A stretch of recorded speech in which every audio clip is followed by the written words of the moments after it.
How can Oregon avoid craziness against Michigan State? Just play the way you're capable of. So, one thing that I didn't have in my keys to the game from yesterday that I'll get to, but first, 3 players who I think are important for Oregon, one of whom I've already talked about, and I'll get to him last.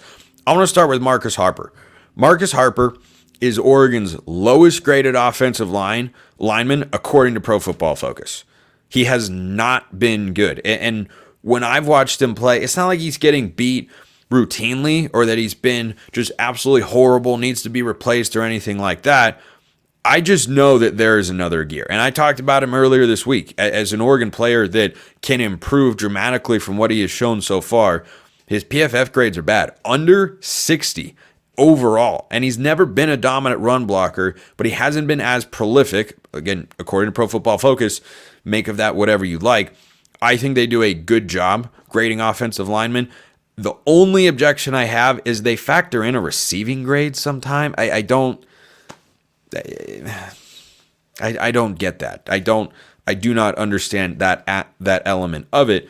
But I think they have seen what I've seen, which is Harper's been fine.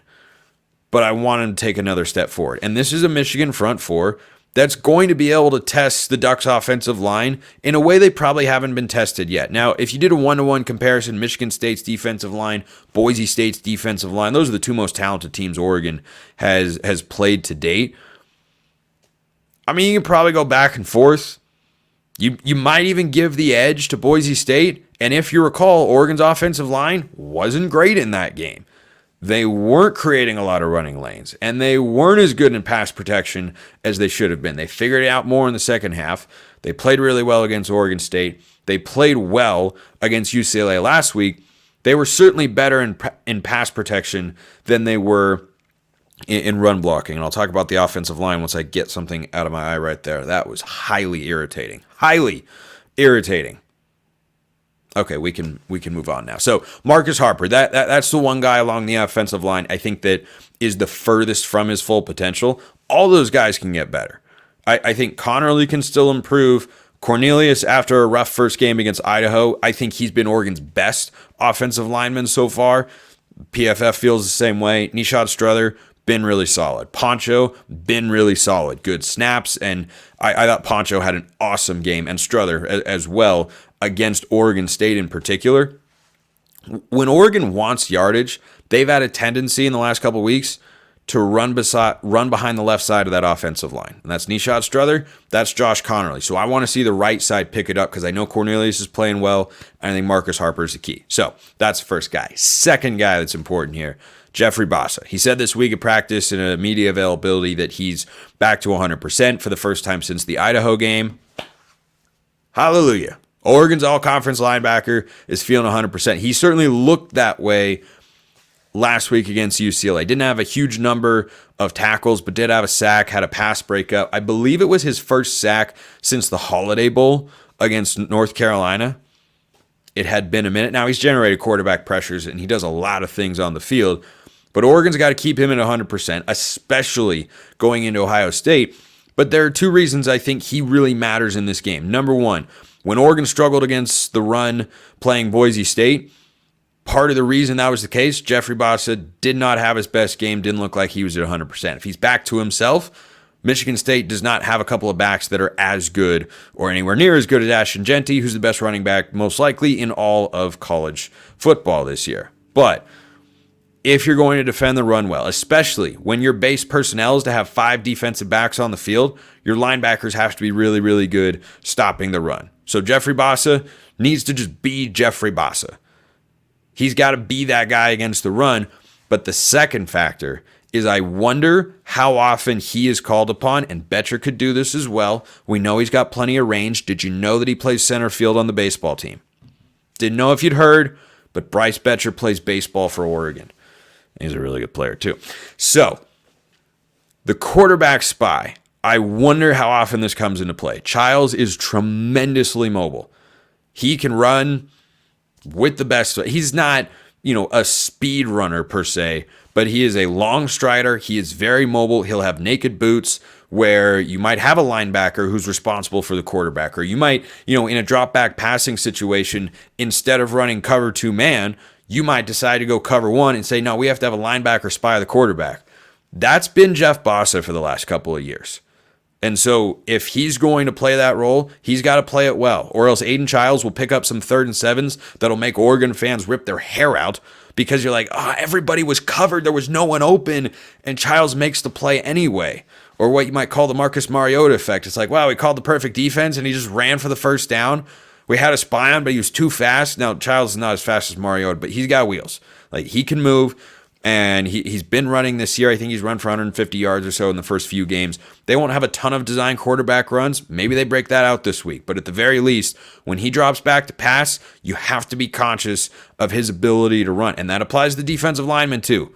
Rush lane discipline has to be there in ways that it wasn't against Giovanni McCoy, who's a more mobile quarterback for Oregon State than Ethan Garbers was for UCLA. They cannot allow there to be big, massive, wide open gaps for Childs to run through because he'll take it. He'll absolutely take it, and he should. But that's why Jeff Bassa is key player number 2. And key player number 3, talked about him earlier, Evan Stewart.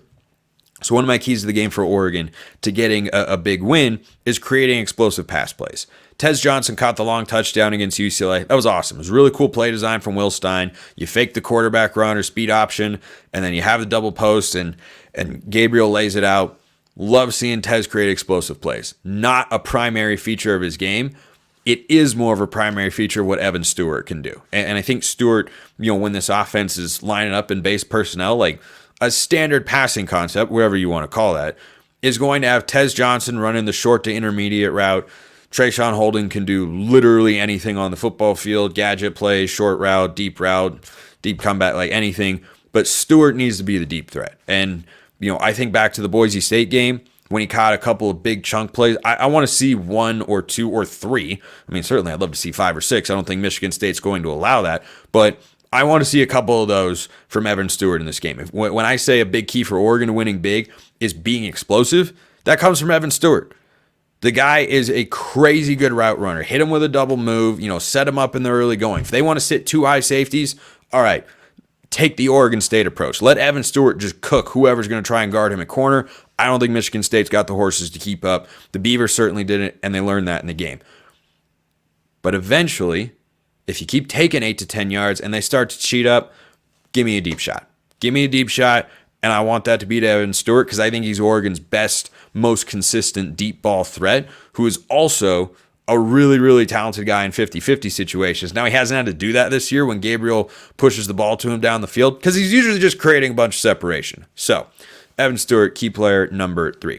And then one kind of honorable mention key to the game that I wanted to talk about before I talk about the offensive line more to wrap up today's show. If Oregon forces at least 2 turnovers in this game, they'll pull away quickly. Like, obviously, if they come in the first half, and I say that based on the confidence I have in Oregon's offense to operate at a high level. Since the offensive line change in the second half of Boise State and the Oregon State game, the only thing that has slowed Oregon down has been Oregon. Penalties or turnovers. And they haven't actually had a lot of turnovers. There were 2 against Boise State, sloppy fumbles, but those 2 things haven't happened in the last couple of games. And guess what? Oregon's been a machine. They've been a machine offensively. I talked about it after the UCLA game earlier this week. I think they took their foot off the gas, tried to chew a lot of clock, run the football more, and just get out of there with a win and no more injuries. You could see that in the second half of this Michigan State game if they get up big in the first half. But Aiden Childs has been susceptible to turn the football over. This Oregon secondary has been opportunistic, taking the football away this year. They get a couple of turnovers. I don't think Michigan State's offense can keep up with that. The Spartans, like Oregon State in the first half, have to play a darn near perfect half of football to keep it close, which they could do.